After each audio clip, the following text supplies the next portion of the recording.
Hello, hi, hey, howdy. Welcome back to Cover to Cover. You want something covered? I got you covered. Except for today, because I'm going to cover what I wanted to cover, not what y'all wanted to cover. It's going to be what I want to cover. Anyway, this is one of my favorite, one of my favorite comics of all time. Like, I've loved this comic since I was a kid, like, way back in, like, kindergarten, first grade, somewhere around there. Got this comic. This was my fucking jam right here. Supersonic versus Hyper Knuckles. Now I love this book so much. Anyway, let's go ahead and just dive right the fuck in. All right. So it starts off. Sonic shows up to a base where he sees Tails, Sally Acorn spying on Knuckles. Knuckles is intently making his way over to somewhere, and in here they still have the rivalry between Sonic and Knuckles. They always had a rivalry. I think except for in Sonic Underground, the TV series, there was some kind of headbutting going on, but for the most part, it was just kind of like Knuckles just showed up to help out, kind of deal. But Sonic shows up. Sally and Tails are spying on Knuckles, trying to figure out what's going on with him, right? So they kind of disseminate where he's heading. He's like, oh, well, he's heading off to Robotropolis. And Sonic is like, okay, I already know what's going on. Sonic just takes the fuck off. And you see down there in the bottom, Sally's kind of like yelling him like, don't fight, just talk, kind of thing. And one of the things I did kind of find silly is, like, you see that bottom panel where Sonic says he's just gonna talk to him. And Sally says, yeah, right. What do the odds makers say? And then the Tails just breaks the fourth wall and is just like 4-1. They're in a fight by page 6. All right. So you see page 2, right? Let me just skip to page 6, right? Page 6. That's when the fight breaks out. Anyway, going back to it. You see Knuckles here. He shows up to Robotropolis, and it goes through like a little bit of backstory to why Knuckles is showing up. So you see him here talking to Mighty Armadillo, one of the other inhabitants of Angel Island, essentially. And what he basically says is the island itself, it's floating, basically, right? It's a floating island, and it's losing its power. Basically, it's being powered by Chaos Emeralds, and he has to essentially go find one to bring to essentially restore power. I say essentially a lot.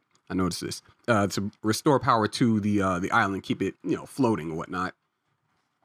And, he goes through the lore here, or where they say, long ago, when my ancestors raised this floating island into the sky, it was powered by 12 Chaos Emeralds, but not anymore. Because, the emeralds started dying out. There's only the one left, and he has to go and find where these emeralds are, or where an emerald, something to basically keep it floating. Get some more batteries for it, essentially. He kind of he talks with Mighty about what's going on. He just pulls a book out of nowhere, by the way. Talk with Mighty about a specific a ring that kind of takes him to this special zone where there's an abundance of rings and emeralds that he's going to go find and get these emeralds from. So he heads out, and bringing it back to what's going on here, he sees the camera here that's just like watching over this little pond. Just off rip, Sonic pulls up, pops him in the chin. Rude. First off, Sonic, rude. And he was told not to anyway. Before I even get into that, before I even get into a rant, just jump right back into it. I love how they have the speech bubbles, by the way, where it has like the logo of the character. So you see Sonic the Hedgehog in the bubble. That's kind of cool. I like that. But the two of them kind of pop off. Sonic says, I have this page here that I have to read to you, given to me by Sally Acorn. As he starts going through his Knuckles, like basically shove it up your ass, right? So they just start beefing, and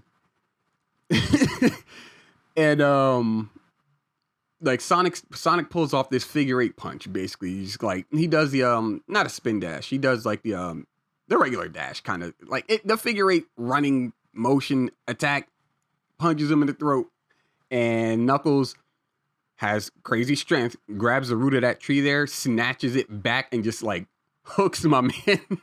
What Sonic does is he like because the tree is, I would assume because the tree is loose, he's able to just like spin it back on top of Knuckles, just kind of cracks him in the back of the head. Sally shows up. I thought it was Sally and Tails, but Sally shows up and she basically says, "Hey, cut it the fuck out." And you go, "Okay, I'm sorry." So they just kind of like sneak dissing each other, and Sally says, "Oh, you guys kind of like you revealed where the zone is, right?" So they're just like, "Oh shit, yo, we found it," and then Knuckles just dives in immediately. What Sonic does is he goes after him because Sally tells him to. Sally's just like, "Hey, you got to make sure he doesn't like do anything rash."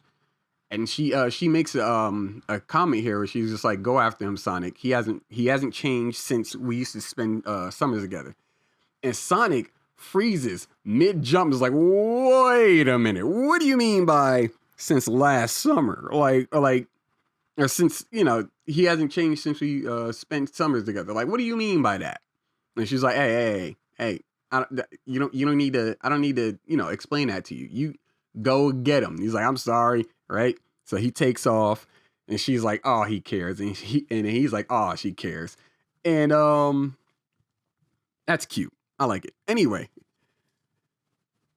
jumping into it, they get into the special zone, and first off, look at this backdrop. This is dope. I love this. It's so reminiscent of the game, right? Like you have the checkpoint there. You have some of the unbeatable enemies. For some reason, well, no, the Chaos Emeralds weren't just out and about on the stage. The rings definitely were. Spikes definitely were. The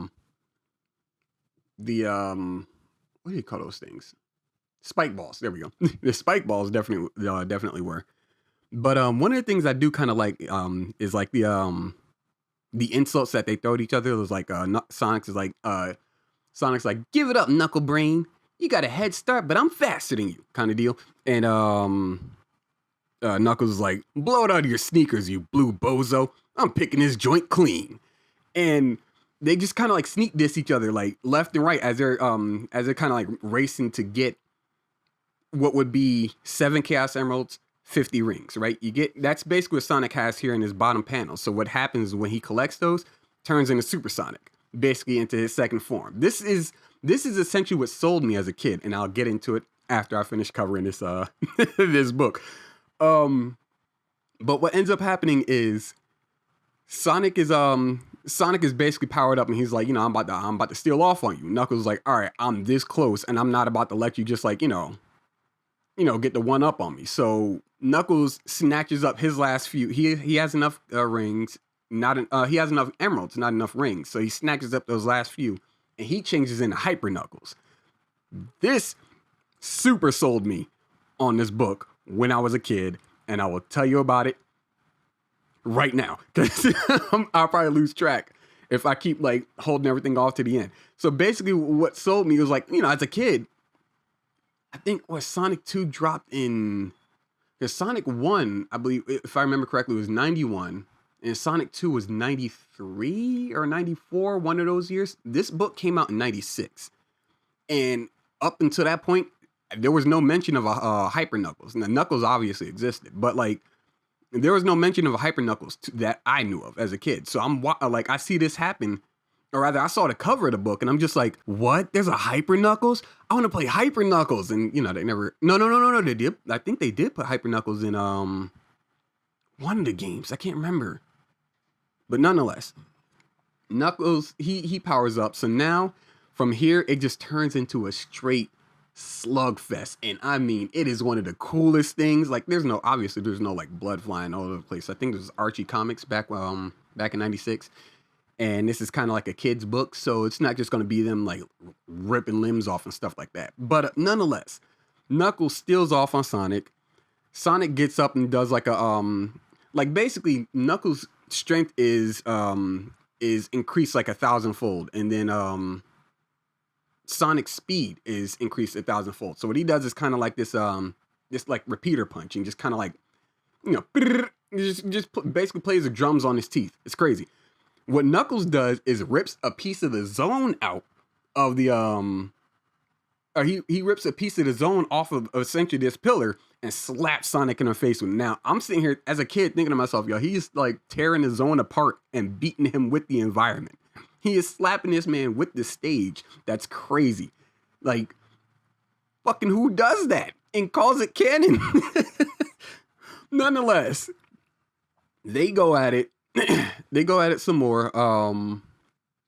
They charge at each other, and it just turns into like some really cool looking abilities and stuff that I like. If you're gonna put characters in like a fighting game or something like that, like what they did with Sonic, obviously, throwing them in Smash Brothers. If you're gonna put them in a fighting game or something like that, do some stuff like this. Just have them have like, you know, specials and shit that do things like this. I kind of want to read this just to kind of explain what's going on. It was like Knuckles was like, "Is that all you got? Get away from me with that super spin dash." And Sonic says, "You can't stop me that easily." And then he's like, Knuckles is like, you're coming in counterclockwise. That's unwise. And then, you know, picks him up, spins him around. And Sonic says, he reversed me, but I can use the backward momentum to achieve a super figure eight. And turns into basically a rock and just kind of like double slaps him. It's kind of crazy, right? Knuckles turns his hands into fucking wheels and wheelbarrow drop kicks Sonic in the fucking chin. It's great. It's absolutely fantastic. As a kid, I'm just losing it at this point. As an adult, now I'm back as I was when I was a kid.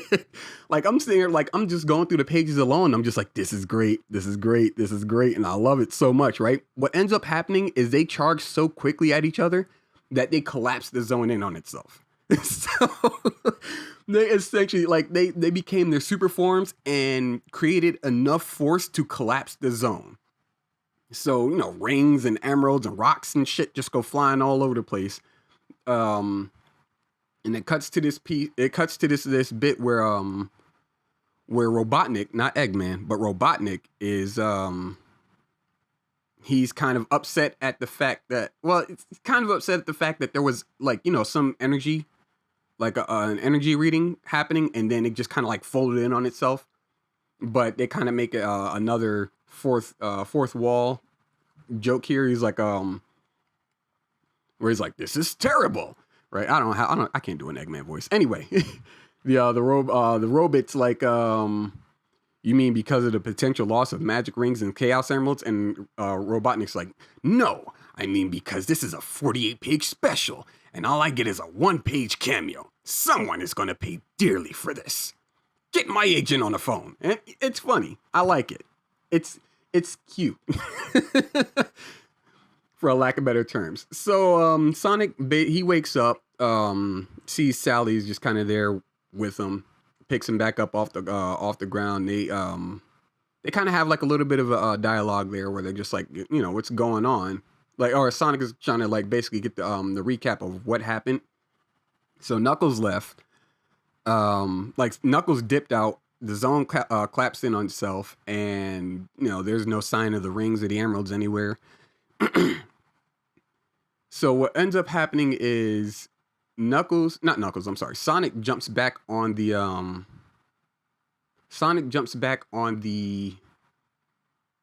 bike, I guess, hover bike that Sally Acorn showed up in. And they have a little bit of a romantic dialogue here where Sonic's sitting here. He's saying, I appreciate that, Sally, but what about, and she cuts him off. He's like, come on, better get back to Robotnik, better get back before Robotnik comes snooping. And Sonic is like, I was wondering if you, and she cuts him off again. It's like, Knuckles went flying in another direction. Okay, never mind our past, just drop it, right? Sonic says, oh yeah, him. No, I was wondering if you had any chili dogs, right? So there's some hints there that, you know, I'm probably not going to go through the whole Sonic universe. That's a lot of fucking books. That's a lot of fucking books. But there's that obvious bit of tension there between the two of them for those people that like the romance stuff. I mean, I'm not gonna lie, I'm a sucker for it every now and then. But it's fun stuff, right? It's all fun. Ow, felt my wrist pop.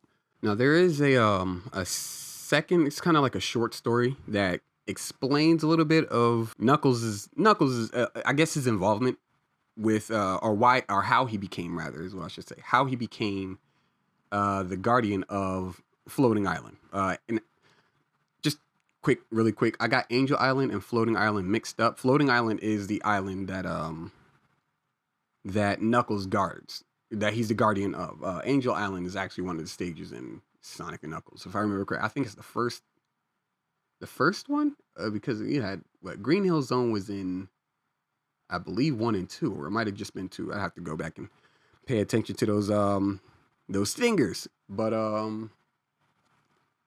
yeah, Angel Island was the first island for Sonic and Knuckles, or Sonic 3 and Knuckles to be more specific. Anyway, the what ends up happening here is Knuckles and his father, they go basically down to the center of the island, where Knuckles' father tells him about how he is the guardian, how he's going to pass that on to Knuckles, essentially.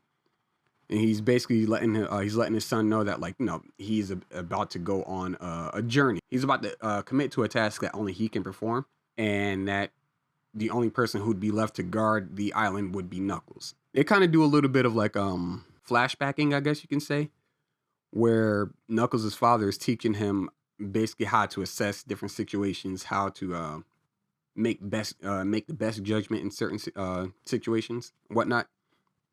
And then you see they kind of cut to where there's kind of like this whole fog that's going on. His father steps in, just disappears, and just kind of pops out of there, right? So Knuckles just kind of reflects on a lot of what's been going on, how he's made, like, some poor judgment there, like some poor decisions there. Like he's kind of like making a deal with Robotnik. Robotnik says he'll keep his promise, but you can see his fingers across. What is that? All 8 fingers minus the thumbs across. Bro, what a crooked motherfucker, and I love it. But he realized that there were a lot of situations that he messed up on, and he teams up with Sonic every now and then to get the job done. You see him also there having a conversation with the Chaotix team. Team Chaotix being Charmy, Vector, and my boy Espio. Espio is that chameleon. Like I've been an Espio fan since, like, I don't know, 2004, somewhere around there. Whenever Sonic Heroes dropped, was it Sonic Heroes or Sonic Battle? Whichever one of those was first. That's when I became a fan of Espio. I was just like, I like this guy. He looks cool, right? But nonetheless, I believe it wraps up there. That it does. Now, the thing about I'm not going to keep, reiterating how much I love comics. I'm not going to keep reiterating on the notion of this is what makes comics great, so on and so forth, like for every single video. That'd be very redundant and very unnecessary to do, because all it does is just extend the video unnecessarily. That was also redundant. Nonetheless, it's one of my longtime favorites, generally because I am a fan of Sonic the Hedgehog. I've been a fan of Sonic the Hedgehog since I was a kid. Back playing the games, originally watching the TV shows back with the Adventures of Sonic the Hedgehog, or Sonic Hedgehog Adventures. I forgot which one, which word came first. Nonetheless, yeah, that Sonic Underground, and then it got into Sonic X when that dropped. Sonic Boom, I didn't care for to watch, like, at all. But I did grow up I did continue playing the games past, like, just the original 3 games that they released. And I also played Spinball, Robotnik's Mean Bean Machine, Sonic R. Going into, like, the 3D games, you had, like, Adventure, Adventure 2, you had Battle, like, all of those games. Sonic Advance, on the Game Boy Advance, they had 1, 2, and 3. I'm not going to go through the whole pantheon. Anyway, I enjoyed this book, and the only reason I hold it as one of my favorites is because it's just pure fun. It's two rivals slugging it out. Like there's essentially there's no kind of like reconciliation between the two. Anything would it be reconciliation? But there's no there's no what would be the word? There's no kind of like bartering. There's no kind of like settling or a compromise between the two. It's just the zone explodes. They get thrown different ways. Sonic, I mean, Tail, shit. Knuckles, Knuckles takes off. Sonic wakes up and is like, "Where'd Knuckles go?" And he's like, "Oh, he's gone." Right. So they haven't exactly settled their differences, but you know, the day is essentially it ends there, and it's just fun. It's like it's something to just kind of like take you away from what is repetitive and mundane in life. You can just jump in the book and just go, "Oh, this is good art." Like I like the action. Excuse me. Like I like the action. I like the colors. I like the line art. I like the I guess you could say character acting. I like the dialogue. Like it's got comedy. Like it's got some good comedy bits in there. It pays attention to the lore of the Sonic universe, and it's just fun, right? It's just fun. It- it's gonna be all right. I can't not say it. There's no political leanings. I like it. All right. There's no political leanings. But ultimately, when it comes to comics as it is, I just enjoy what they have to offer, right? Especially if they are books that are just they they they tell you up front what to expect, right? You have on the cover Supersonic versus Hyper Knuckles, and you get into the book, and it's a book based on Supersonic and Hyper Knuckles beefing and like throwing hands and stuff like that, and it's just fun, right? Um, yeah, it's I don't know how to I don't know if it's possible to just put it in words why it's one of my favorites. It just is. It's a nice one shot, right? It's not something that drags on for multiple issues. It's something that's actually wrapped up relatively easily. Even though there's no like final conclusion, like there's no settlement between the two of them. It's just it's just fun. It's just fun. But if you guys enjoy this, let me know in the comment section below. I'll see if there's anything else that I can cover. Until next time, you guys stay safe. It's real in these streets, and take it easy.